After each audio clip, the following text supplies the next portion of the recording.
मुंबईतील वेव्स परिषदेसाठी पंतप्रधान नरेंद्र मोदी मुंबईतील जिओ वर्ल्ड सेंटरमध्ये दाखल। 33 देशातील मंत्री, वरिष्ठ अधिकारी आणि आंतरराष्ट्रीय कंपन्यांचे अधिकारी राहणार उपस्थित। परिषदेनिमित्त मोठा बंदोबस्त तैनात। हल्ल्यापूर्वी 15 एप्रिललाच दहशतवादी पहलगामला पोहोचल्याची एनआयएच्या तपासात माहिती। दहशतवाद्यांनी 3 सॅटेलाइट फोन वापरल्याचेही एनआयएकडे पुरावे। संशयितांची कसून चौकशी सुरू।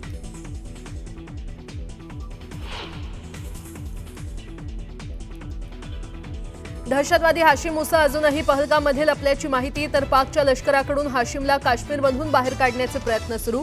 वरिष्ठ सूत्रांची न्यूज 18 लोकमतला माहिती।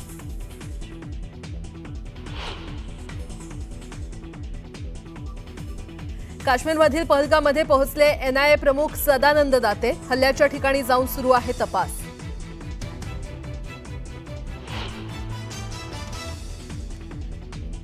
पहलगाम दहशतवादी हल्ल्यानंतर हुरियत आणि जमाते इस्लामी समर्थकांवर एनआयएची कारवाई। जवळपास 100 ठिकाणांवर टाकले छापे।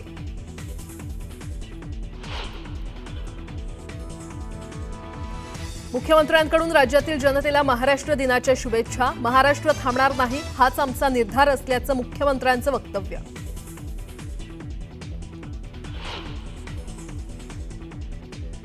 मनसे अध्यक्ष राज ठाकरे आणि सुप्रिया सुळेंची हुतात्मा चौक परिसरात भेट। दोन्ही नेत्यांमध्ये मनमोकळ्या गप्पा। राज आणि सुप्रिया सुळेंच्या भेटीमुळे चर्चांना उधाण।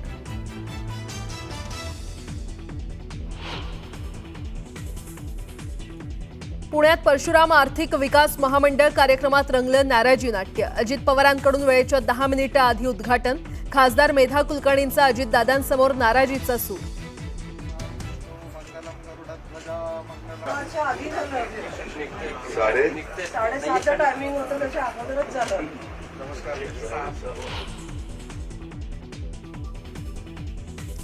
मुंबई पुणे एक्सप्रेसवेवर वाहतूक कोंडी। मावळजवळ वाहनांच्या लांबच लांब रांगा। बाहेरगावी निघालेल्या पर्यटक वाहतूक कोंडीत अडकले।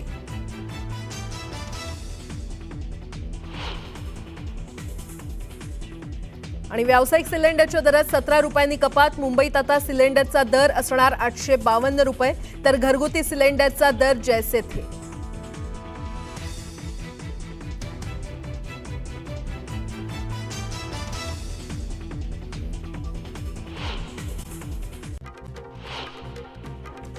राज्य सरकारच्या 100 दिवसांच्या कार्यालयीन सुधारणा कार्यक्रमाचा निकाल जाहीर करण्यात आलाय। मुख्यमंत्री देवेंद्र फडणवीसांनी ट्विट करत याबद्दलची माहिती दिली। या यादीत एकूण 12 विभागाची 100% कामं पूर्ण झाल्याचं पाहायला मिळालं। सरकारच्या 100 दिवसाच्या निकालानुसार आदिती तटकरेंचा महिला आणि बाल विकास विभाग सर्वोत्तम आहे। आदिती तटकरेंच्या खात्याला 80% गुण मिळालेत, तर सार्वजनिक बांधकाम विभाग 77.95% गुणांसह द्वितीय क्रमांकावर आहे। माणिकराव कोकाटेंच्या कृषी विभागाला 66.15% गुण मिळालेत। ग्रामविकास विभाग 4थ्या, तर परिवहन आणि बंदरे विभाग 5व्या स्थानी आहे। पुण्यात उद्घाटनाच्या वेळी नाराजी नाट्य रंगल्याचं पाहायला मिळालं। उपमुख्यमंत्री अजित पवारांकडून वेळेच्या 10 मिनिटं आधीच उद्घाटन करण्यात आलं। या उद्घाटन कार्यक्रमाला खासदार मेधा कुलकर्णी उशिरा पोहोचल्या, त्यामुळे अजितदादांनी उद्घाटन केलं। त्यावर खासदार मेधा कुलकर्णींनी अजित पवारांसमोर नाराजी व्यक्त केली। मुंबईतील हुतात्मा चौकात राज ठाकरे आणि सुप्रिया सुळेंची भेट झाली। दोघांनीही एकमेकांसोबत संवाद साधल्याचं पाहायला मिळालं।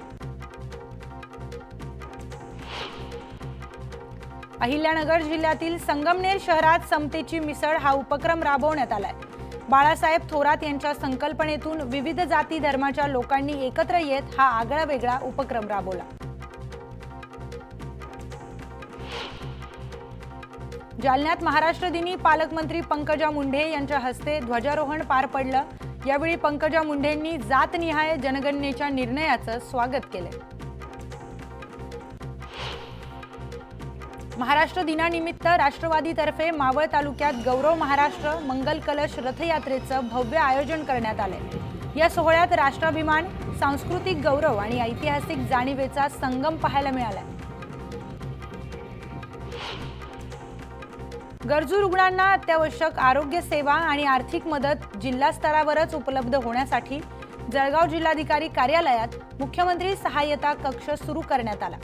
महाराष्ट्र दिनाचं औचित्य साधून पालकमंत्री गुलाबराव पाटील यांच्या हस्ते या कक्षाचं उद्घाटन करण्यात आलं। येवल्यात महाराष्ट्र दिन साजरा करण्यात आला। आमदार पंकज भुजबळ यांच्या हस्ते ध्वजारोहण करण्यात आले। महाराष्ट्र दिनानिमित्त वाशिममध्ये पालकमंत्री दत्तात्रय भरणे यांच्या हस्ते ध्वजारोहण करण्यात आलं। पोलीस कवायत मैदानात ध्वजारोहणाचा कार्यक्रम पार पडला। यावेळी जिल्हाधिकाऱ्यांसह पोलीस अधीक्षक उपस्थित होते। धाराशिवमध्ये जिल्हाधिकारी कार्यालय परिसरात महाराष्ट्र दिनानिमित्त मुख्य शासकीय ध्वजारोहण कार्यक्रम संपन्न झाला। पालकमंत्री प्रताप सरनाईक यांच्या हस्ते ध्वजारोहण करण्यात आले। मुख्यमंत्री देवेंद्र फडणवीसांनी राज्यातील जनतेला महाराष्ट्र दिनाच्या शुभेच्छा दिल्यात। महाराष्ट्र थांबणार नाही, हाच आमचा निर्धार आहे, अशी प्रतिक्रिया त्यांनी यावेळी दिली। उपमुख्यमंत्री एकनाथ शिंदेंनीही जनतेला महाराष्ट्र दिनाच्या शुभेच्छा दिल्यात। एकनाथ शिंदेंच्या हस्ते ध्वजारोहण संपन्न झालं।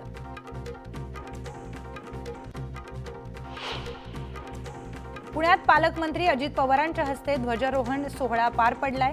पोलीस मुख्यालय अजित पवारांनी ध्वजारोहण केलंय। यावेळी अजित पवारांनी संयुक्त संचलनाची पाहणी देखील केली। बीडच्या परळी तहसील कार्यालयात धनंजय मुंडे यांच्या हस्ते शासकीय ध्वजारोहण संपन्न झालं। यावेळी धनंजय मुंडेंनी घातलेल्या पांढऱ्या नवाबी टोपीने सर्वांचं लक्ष वेधून घेतलंय।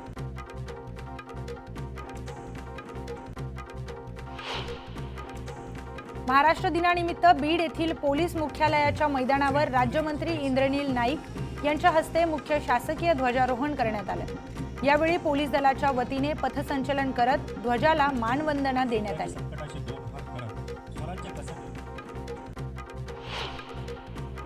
सिंधुदुर्गात महाराष्ट्र दिनानिमित्त ध्वजारोहण सोहळा संपन्न झालाय। सिंधुदुर्ग जिल्ह्याचे पालकमंत्री नितेश राणे यांच्या हस्ते ध्वजारोहण करण्यात आले।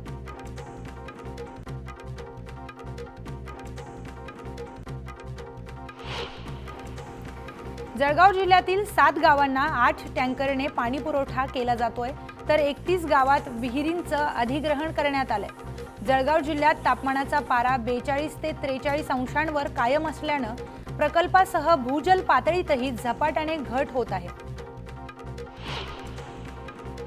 रत्नागिरीत उद्योग मंत्री उदय सामंतांनी कूलिंग व्हॅनची टेस्ट राईड घेतली। सिंधुरत्न समृद्ध योजनेमधून आंबा बागायतदारांसाठी कूलिंग व्हॅनची सोय करण्यात आली।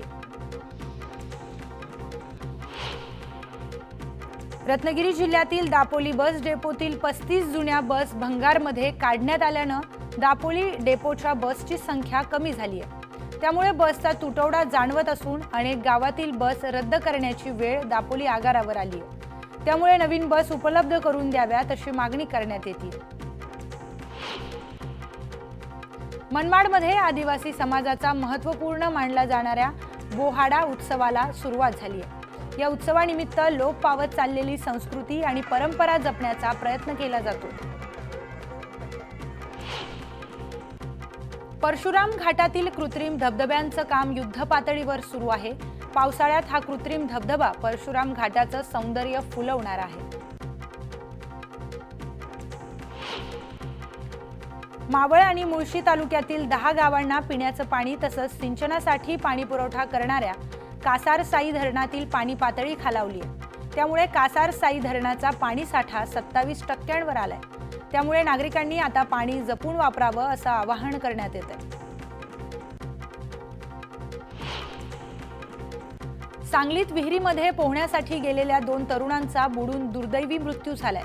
रेस्क्यू फोर्स टीमकडून 40 फूट खोल विहिरीतून अथक प्रयत्नांनंतर मृतदेह शोधून बाहेर काढण्यात आला। कोकणातील आंबा, काजू, नारळ आणि सुपारीच्या बागायतदारांना त्रासदायक ठरत असलेल्या माकडांच्या समस्येवर आता प्रभावी उपाय करण्यात आलाय। पालकमंत्री उदय सामंत यांच्या पुढाकाराने मोठ्या प्रमाणावर मंकी रेस्क्यू ऑपरेशन राबवण्यात आलंय। दरम्यान आतापर्यंत 2.5 ते 3 हजार माकडे पकडून त्यांना नैसर्गिक अधिवासात सोडण्यात आलं। नागपूर जिल्ह्यातील उमरेड करहांडला अभयारण्यातील F2 वाघीण तिच्या 5 बछड्यांसह तलावात पाण्यात खेळतानाचा व्हिडिओ व्हायरल होतोय। या वाघिणीनं सर्वांचंच लक्ष वेधलंय। जगद्गुरू संत तुकाराम महाराजांच्या देहू ते विठ्ठलवाडीत जाणाऱ्या पिण्याच्या पाण्याची पाईपलाईन अनेक महिन्यांपासून गळत असल्याची बातमी न्यूज 18 लोकमतनं दाखवली होती। यावेळी प्रशासनानं याची दखल घेत तातडीनं पाईपलाईन दुरुस्त केली। त्यामुळे देहूकरांनी न्यूज 18 लोकमतचे आभार मानले। धाराशिवमध्ये कचरा डेपो स्थलांतर करण्यासह रखडलेल्या रस्त्यांची कामं सुरू करण्याच्या मागणीसाठी 2 दिवसापासून उबाटाच्या कार्यकर्त्यांनी उपोषण केले। अखेर पालकमंत्री प्रताप सरनाईकांच्या मध्यस्थीनंतर हे उपोषण मागे घेण्यात आलं।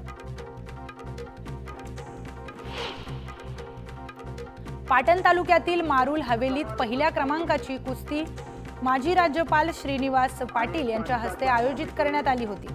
या कुस्तीत अकलूजचा पैलवान विक्रम घोरपडे यांनी 8 पाडीचा पैलवान सतीश गुढे याचा पराभव केला।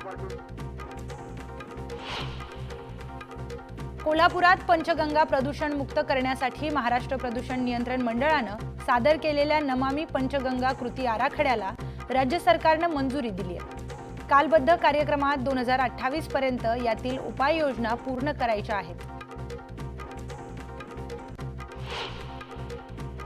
भुसावळमध्ये वांजी फाईल परिसरातील नागरिकांनी केंद्र सरकारच्या वक्फ बोर्ड विधेयकाला विरोध केलाय। यावेळी त्यांनी विरोध दर्शवण्यासाठी 15 मिनिटं लाईट बंद करून आंदोलन केलं होतं।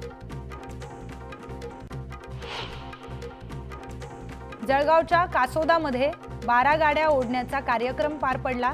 गेल्या अनेक वर्षांची परंपरा असलेल्या या 12 गाड्या उत्सवाला पंचक्रोशीतील नागरिकांनी मोठ्या संख्येने गर्दी केली।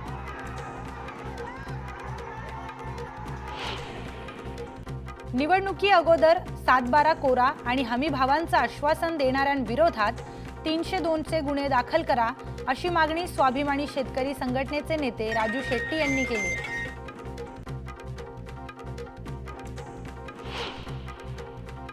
मुंबई पुणे महामार्गावरील खोपोली गावच्या हद्दीत एक मालवाहू टेम्पोने वाहनाला जोरदार धडक दिल्यानं अपघात झालाय। या अपघातात एकाचा जागीच मृत्यू झाला।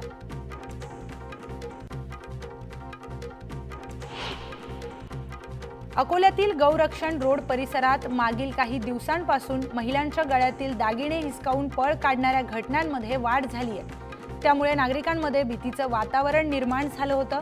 पोलिसांनी या प्रकरणी दोन्ही आरोपींना अटक करून त्यांच्याकडून 2 लाखांचा मुद्देमाल जप्त केलाय।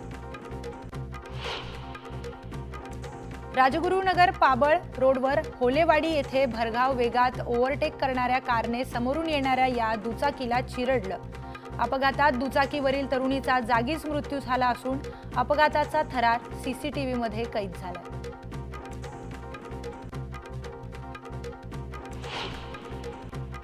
जालन्याच्या भोकरदनमधील रेल गावात हायवाने बोलेरो गाडीला धडक दिली। धडकेत एका महिलेचा मृत्यू झाला असून 13 महिला जखमी झाल्या। अहिल्यानगरमध्ये हिट अँड रनचा थरार पाहायला मिळाला। एका भरधाव कारनं 5 वाहनांना धडक दिली। यात 3 रिक्षा, 2 दुचाकी आणि एका 4 चाकीचा समावेश आहे। या अपघातात 4 जण गंभीर जखमी झालेत। त्यांच्यावर रुग्णालयात उपचार सुरू आहेत। छत्रपती संभाजीनगरातील धक्कादायक प्रकार समोर आलाय। निर्वस्त्र अवस्थेतील महिलेनं एका वृद्धाला व्हॉट्सअपवर व्हिडिओ कॉल करत तो रेकॉर्ड केला। त्यानंतर तिच्या टोळीनं व्हिडिओ व्हायरल करण्याची धमकी देत वृद्धाकडून 14 लाख रुपये उकळलेत। या प्रकरणी पोलिसांनी गुन्हा दाखल केलाय। गोंदिया जिल्ह्यातील आम गावात वडिलांनीच पोटच्या पोराची हत्या केली आहे। क्षुल्लक कारणावरून झालेल्या वादामध्ये मुलाची डोक्यात वरवंटा घालून हत्या केली। या प्रकरणी पोलिसांनी आरोपीला अटक केली आहे।